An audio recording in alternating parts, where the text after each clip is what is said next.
pinaka dapat namin ginagawa at ang pinakalas kung ano po yung pinili namin sa buhay.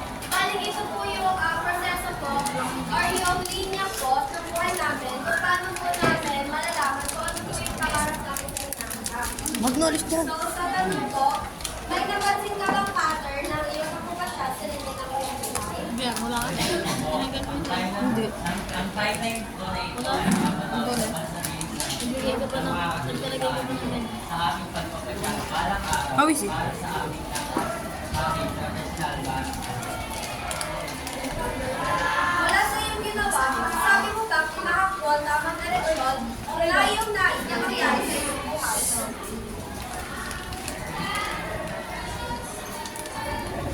Opo, masasabi po namin tama ang kakahamon na direksyon ng mga proseso para sa uling namin pangarap sa naman.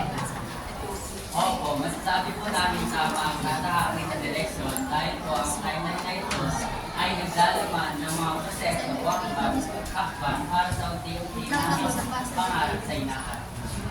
Number 3. Paano makakatulong sa isang tao ang pagkakaroon ng gamay o patong sa kanyang buhay? Ang pagkakaroon ng gabay o pattern sa buhay ay mahalaga dahil nabibigyan tayo nito ng direksyon, layunin at support na tumulong sa isang tao na harapin ang mga hamon at maabot ang kanyang potential. Number 4. Mahalaga pa sa isang tao ang pagkakaroon ng gabay sa kanyang pagpapasya at pagkakaroon.